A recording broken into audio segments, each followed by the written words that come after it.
welcome back to my channel. Long time no chat.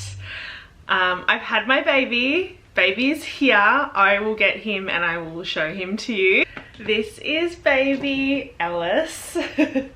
He was born on the 30th of March at 9:12 a.m. So he's just about to be 4 weeks old as I'm recording this video. He's just had a bit of a feed, so I'm trying to get him to kind of doze off. He wasn't his bassinet, but I thought I'd show him to you guys. So in today's video, I'm finally sharing with you my birth story for Ellis. It did not go to plan whatsoever, but that's okay. I've had like quite a bit of time now to kind of reflect on the experience, and yeah. Kevin, hang on, oh my god, okay. Kevin's contained. I've just spilt my coffee on the floor, so we're having a great start here, and I've only got like 20 minutes to film this because Ryan and Lincoln will be home. So yeah. Anyway, yes, so he's 4 weeks old. I've definitely had time to reflect and look back at everything, and I am really happy with how it ended despite it not being what I initially planned for at all. I think just given the circumstances, we made the best decision for us. So yeah, let's get into it. Rightio, so basically it started at my 38-week appointment with the hospital. I kind of spoke to the midwives and I said to them, look, if I go over my due date, I would like to be induced. Basically because it had been sort of playing on my mind for a long time. I'd spoken to my doula about it and she pretty much said like what's the difference between 40 and 41 weeks? Like, just let yourself go over. I know like doulas are normally not really for inductions, and I guess she was kind of just like, why would you need an induction? Big babies, like you've birthed a big baby, they come out easier, blah blah blah. But in my head I had this fear that if I went so far over, just because Lincoln was born at 38 weeks and he was 4.1 kilos, and I was like, if this baby is measuring bigger and I go over 40 weeks, it's going to be a massive baby, and I'm scared that I will have a bad tear again. So yeah, I just couldn't really get past that. And in my head I was like, it's fine, I'm not going to go over 40 weeks. Lincoln was born at 38 weeks, like the baby's going to come before its due date. Silly me, it got to my due date and there was absolutely no signs that labour was progressing or near. So yeah, at my 38-week appointment, they tried to do a stretch and sweep and I wasn't dilated at all. I think I was 38 and 3 days. The exact day I gave birth to Lincoln, and she's like, do you want me to try and do a stretch and sweep? And I was like, yeah, sure, give it a go. She tried to get in there and it was honestly the most painful thing I've ever experienced. I like had to tell her to stop because it was so painful. So she couldn't actually do it. She's like, yep, you're not dilated at all. She ran me through the induction stuff, and yeah, she was saying that yeah, it might not get accepted because they don't normally induce people for large babies, suspected big babies, but because of my history with a 3rd-degree tear, she's like, they might accept you. Anyway, so had an appointment the week after, so I was 39 and 3, and the lady she said, do you want me to do a stretch and sweep? And I said, look, yeah, we'll try it again, we'll see, my cervix might have changed. So she did a stretch and sweep and she managed to get in there and give it a good sweep. It wasn't at all painful this time, which was really good. In my head I was like, yes, something's happening, like my body's preparing for labor, and I was kind of getting excited. And she basically said after she did that I was 1 to 2 centimeters dilated. She's like, probably like, I'll just say 1 because I don't want to get you like kind of put in your head that you're further along than you are. Anyway, so that was, yeah, 39 and 3. And I got a call from the hospital and they basically said, yep, you're booked in for an induction on my due date. So that was the 27th of March on a Monday. So she said, look, come in, we'll have a look at your cervix if it is favourable, what they call favourable. So if it's like open and dilated, then they'll send me home and I'll come back the next morning and they'll just break my waters and start the drip. If not, they said we keep you overnight and we'll do the balloon, put in a balloon catheter on Monday night. So I was like, okay, awesome. So we hadn't told anyone either. So we were like, look, let's not tell anyone. We'll just, yeah, just because we didn't want people calling and messaging saying, seeing how things were going and stuff. And it was kind of nice just having it between Ryan and I, and then obviously Ryan's mum and sister who were looking after Lincoln for us while we were in hospital, they also knew. So yes, went in on Monday the 27th of March and she checked my cervix and it wasn't favourable. So she said, yeah, look, you're probably like 1 to 2 centimetres dilated. She's like, it's really posterior. She's like, yeah, we're going to keep you overnight and we're going to put the balloon catheter in. So they put the balloon catheter in, it was probably around 3 o'clock, 4 o'clock in the afternoon. And then the next morning at around 6:30 a.m, the balloon catheter actually fell out. So I was having some like pain, a little bit of pain overnight, but it really wasn't much. It was very mild. And yeah, it just fell out on its own. I went to the toilet and I stood up and it kind of, I could feel it like coming out and then it just came out. So I buzzed the nurse and she said, yeah, she's like, that's a good sign. Maybe, you know, you're dilating and that's why it's fallen out. So here I am getting my hopes up. I was like, yep, something's happening. We're going to have a baby today. Mind you, that night, first night in hospital, I got literally 2 hours sleep. I think I slept from, it would have been like 10 o'clock till 12:30 a.m. or something. And then I woke up and they kept coming in every 4 hours to do my obs anyway. But after that 12:30 wake up, I just could not get back to sleep. I read, I listened to podcasts, I was trying everything I could to get back to sleep, but I just think I was so, I know, a bit anxious, a bit nervous and excited because I was like, yep, we're having a baby tomorrow, like, oh my God. And yeah, it was just, I had no sleep. Anyway, then the ladies come in, the midwives come in at around about 7:30 on the Tuesday morning the next day, and they're like, all right, we're going to check your cervix now and see what it's looking like. So they checked my cervix and I was still only like 1 to 2 centimeters dilated, like nothing had changed. So they're like, okay, look, we're going to try the Cervidil. So basically it's, the balloon catheter is not, there's no hormone in it, but the Cervidil has like a hormone in it. It's basically just like a tampon that they put up into your cervix and to try and like get the uterus to contract, I guess, and put you into labor or open your cervix a bit, and just kind of prime the cervix. So yeah, they're like, we'll put that in, and again, same thing, they're like, we'll leave it overnight, and then basically check me the next morning. So yeah, I was a bit, on that Tuesday, I was okay. I was like, look, it's fine, it's one thing, they're gonna try another thing, like, it'll be fine. And in my head, I was like, it's fine, I've been induced before, like, I was feeling okay about it at that stage. Obviously still disappointed, but I was kind of still hopeful that it would be fine. Then that night, so yeah, I was basically had the Cervidil tape in for, it was like nearly, it would have been nearly 24 hours. I think it was like 21 hours or something like that. And then sort of similar thing happened. So they woke me up on the Wednesday morning and they're like, all right, we're going to move you to birth suite. You're going to have your baby today.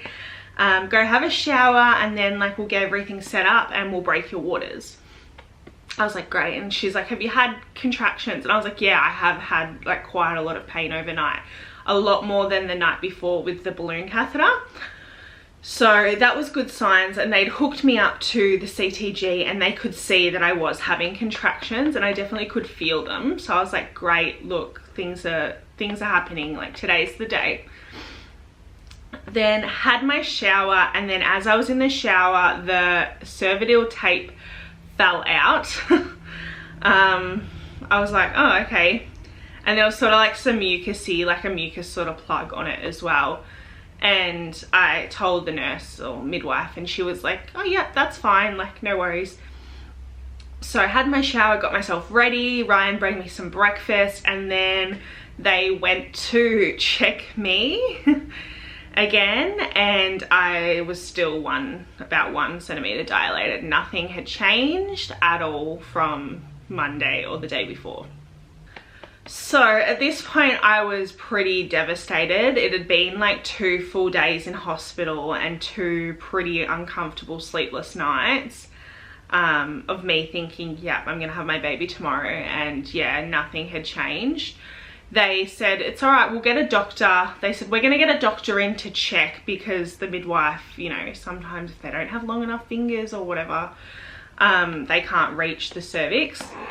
So she's like, I'm gonna get a doctor in to have a look. And so she got a doctor in, and the doctor pretty much said the same thing, like, yeah, your cervix is very posterior, so even if we wanted to try and break your waters, we can't. Like, they couldn't get back there because it was so far back to break them.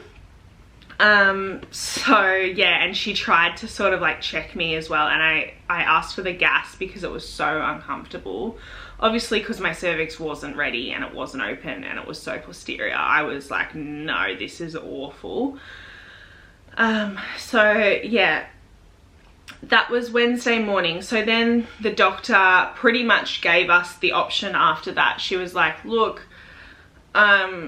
you've got 2 options from here. We can try the Cervidil again. But she said, we've left it overnight for nearly 24 hours and we normally only leave it for 12 hours and it hasn't done anything.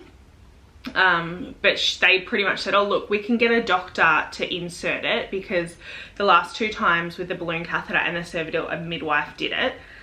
And she's like, look, we can get a doctor to do it as well and make sure it's really in there. And I was like, because they were kind of saying maybe it wasn't in there properly if it was falling out, but anyway. Or they're like, you can go for a cesarean section.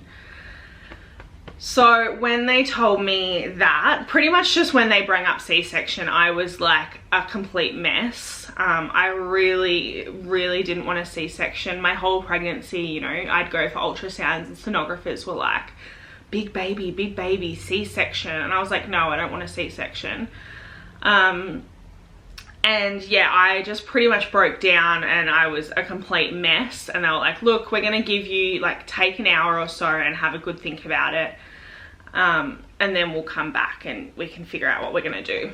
So yeah, Ryan and I discussed. My doula was actually there because I called her in because I was like, yep, they're gonna break my waters, like we're gonna start the drip, like come on in. So my doula was there, and Ryan was there, and we sort of just chatted. And yeah, in the end, Ryan and I just decided to go for the C-section, mainly just because I was like emotionally exhausted and overwhelmed. Like, we'd been in hospital for 3 days and nothing was happening. It was just taking a toll on my mental health. Also, I just thought, like, you know, it's been 2 attempts. I was feeling contractions and nothing was happening. Like, it was just irritating my uterus basically, and I just thought, like, look, if we try this again, the Cervidil, and they check me again tomorrow and I'm still not dilated, like nothing has changed, then I'm just gonna be like even more defeated and I just can't go through with that again. So yeah, we made the decision. I was like, look, let's just do it. But, you know, we ran through the pros and cons of everything. And I said, look, yeah, we get to meet the baby today. And the benefit obviously is, in my situation, that there's no risk of me having a bad tear again and doing damage to my perineum and causing issues like incontinence issues and stuff later down the line. So yeah, we're like, okay, let's do that. So they came in, and this was at about 8:30 a.m. at this point, and they said, okay, all right, we'll do the cesarean. It'll be this afternoon. They're pretty busy today, but it'll definitely be today, but it'll be this afternoon at around 5 o'clock. So she's like, you can't eat anything, you can't drink anything. I'd literally only had like a banana bread and a coffee. I was like, okay, cool. And then we basically just hung around the hospital for, yeah, 9 hours waiting, 8 hours. So then it got to just after 5 and we were like, okay, where are they? Like, we're meant to be going down at 5. I buzzed her and I was like, should I start getting ready? They said 5 o'clock. And she was like, oh no, like they said 5, but it's not like booked in for 5. Basically because I wasn't an emergency cesarean, even though it's classified emergency C-section because they've started me and tried to put me into labor. But because I wasn't in labor and I was fine and the baby was fine, they were like pretty much pushing me back, and anyone else that came in that was like an actual emergency they put before me. So yeah, she's like, yep, we'll buzz you when, like, we'll come and get you when they're ready and we'll give you any updates if we hear from them.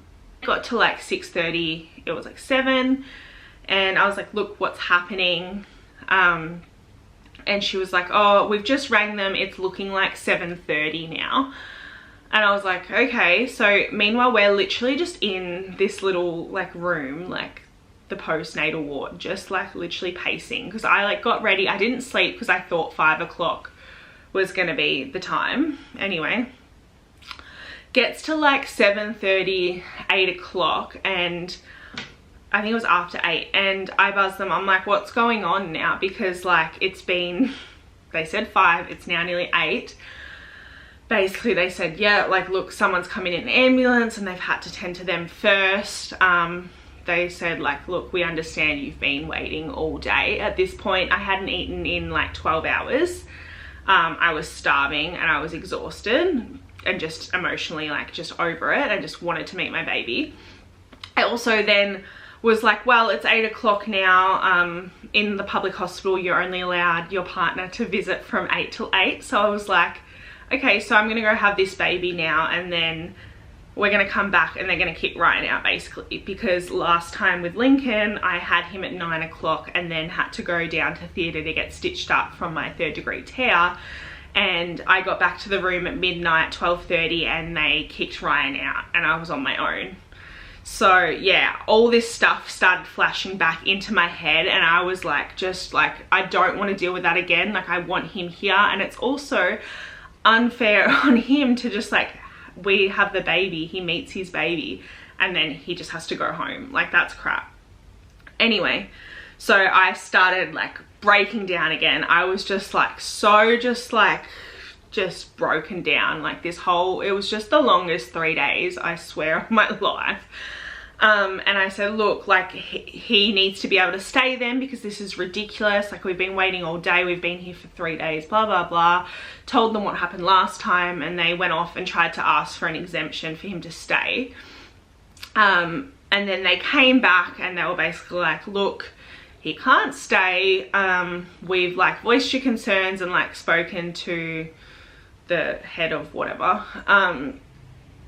And they said, yeah, we understand this is like a really late C-section.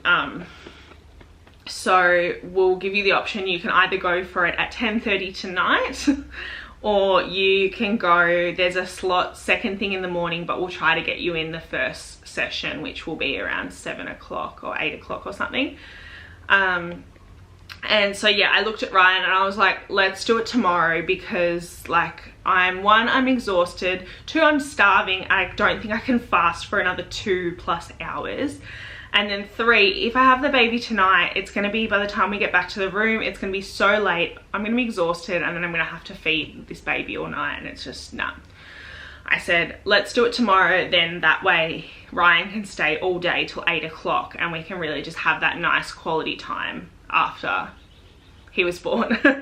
So yeah, then this was at like 9 o'clock now. So, and I said, well, look, yeah, this was at 9 o'clock. I hadn't eaten, and I was like to them, so yeah, can Ryan go get me food? Because like, this is ridiculous. They're like, oh, we're gonna get you some food. And then they're like, oh, the kitchen's actually shut. We can offer you a sandwich or a biscuit. And I was like, fantastic. No, I'll get Ryan to go get me some Macca's things. So they allowed him to go out and get me a proper meal. And he dropped that back off to me, and then yeah, he came back the next morning. So Thursday morning, 30th of June, why am I saying June? Oh my god, baby brain. 30th of March, Alice was born at 9:12 a.m. And yeah, it was such a good experience. Like, it was better than I could have thought. So yeah, we went down to theatre at around 8 o'clock, I think it was. And yeah, I'd sort of, obviously I'd been familiar with theatre because I had the stitches and the repair done last time, and they had to put a spinal in me last time because I didn't have the epidural with my labour with Lincoln. So I was familiar with all that process, so that was good because it wasn't as kind of daunting, I guess. And all the doctors and everyone in theatre was so lovely at our hospital. Just so comforting and so reassuring, and just like, you know, just, yeah, amazing. So yeah, went in, we got some funny photos of us in scrubs. I'll put them up here. Ryan waited outside while I got the spinal. The spinal ended up taking them like literally 6 goes. Like, I don't know what was going wrong, but they just couldn't get it. They kept telling me, you need to bend over, you need to bend over. And I was like, yeah, I am. Like, do you know how hard it is to crunch over, like chin to chest, when you're 40+ weeks pregnant with this gigantic baby? Like, it is so hard. Anyway, they eventually got it after what felt like half an hour. Then they set everything up, Ryan came in, and yeah, we just kind of laid there and chatted while they were doing the C-section. And then yeah, we didn't know the gender, so they kind of just lifted him up, and yeah, we obviously saw that he was a boy. And he started crying immediately after, like, when he was pulled out, and like I just lost it then. I was like bawling my eyes out because he was crying. And yeah, he looked really healthy. I remember we just said to each other, oh my god, he is massive. We're like, he is way bigger than Lincoln. And the obstetrician that he actually did my 3rd degree tear repair. So he like was there when Lincoln was born, and he goes, oh yeah, bigger than your first, 4.4 kilos. And we're like, oh god. And then so they took him over and kind of just like cleaned him over a bit. Ryan cut the cord, and then basically he was crying, like he was still crying. They brought him straight over after that and put him on my chest under the blanket, and we had some skin to skin while they were stitching me up for the whole time, which was so good. And as soon as he was on my chest, he was like immediately calm. Then I think after like 10 minutes, they took him back over and they were like, okay, we're gonna weigh him and measure him now. And they put him on the scale and he was 4.7 kilos. So that is 10 pounds, 5 ounces, which is just crazy. And I remember them saying, oh, we'll just check that again, because they thought the scale was like touching the wall or something. And they're like, let's just do that again. And so they moved the scale forward and they put him back on, and he was, yeah, 4.7 kilos on the dot. Massive. Like, we knew he was going to be big, but we just didn't think this big. Like, Lincoln was 4.1, he was just 9 pounds, and this is like 630 grams bigger than Lincoln was. Like, it's just crazy. So yeah, big boy. That's why I just think, yeah, I just think everything happens for a reason. And I said to Ryan, like, I'm so glad we did do the Caesar, because look, like, they could have got me into labor eventually, and you know, it could have ended up in an emergency Caesar. Maybe he wasn't dropping down into my pelvis because he was so big. I don't know. There's a lot of what ifs, and there's a lot of, you know, what if I didn't choose to get induced and went into labor naturally, you know, or I might not have. Like, you just don't know. There's so many things that could have happened. And I think it's just not productive for me to sit here and go, what if I did this instead? Would I have had a natural birth? Blah, blah, blah. So I just have, yeah, I've accepted the fact that, yeah, that was our decision, and I'm proud of our decision, and I I do believe it was the right decision for us. I'm recovering really well. The first 2 days in hospital, I was like, what the I was like, this is messed up. Like, I literally couldn't lift my legs and I couldn't like move at all. Obviously, I was like, I didn't get out of bed for over 24 hours because I had the catheter in. But I remember first going to the toilet, I was like, this is messed up. Every day got a little bit easier. By like a week and a half, I was walking around probably, or even a week, without sort of as much assistance from Ryan. And then yeah, every day I feel like I got better and better. Now 4 weeks, I'm 4 weeks postpartum tomorrow, and yeah, I'm getting around really well. There's a bit of rubbing on my scar, just because it's right in that crease and I do have an overhang. So I'm just trying to keep it dry and just like air it out as much as possible to stop it from sweating and chafing down there.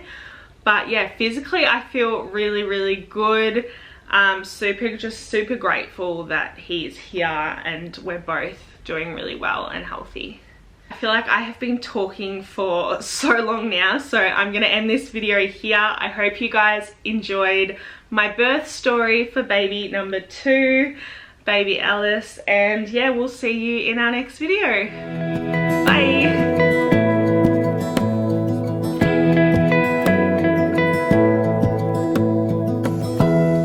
Give me love, give me all your love, oh, 'cause I want you.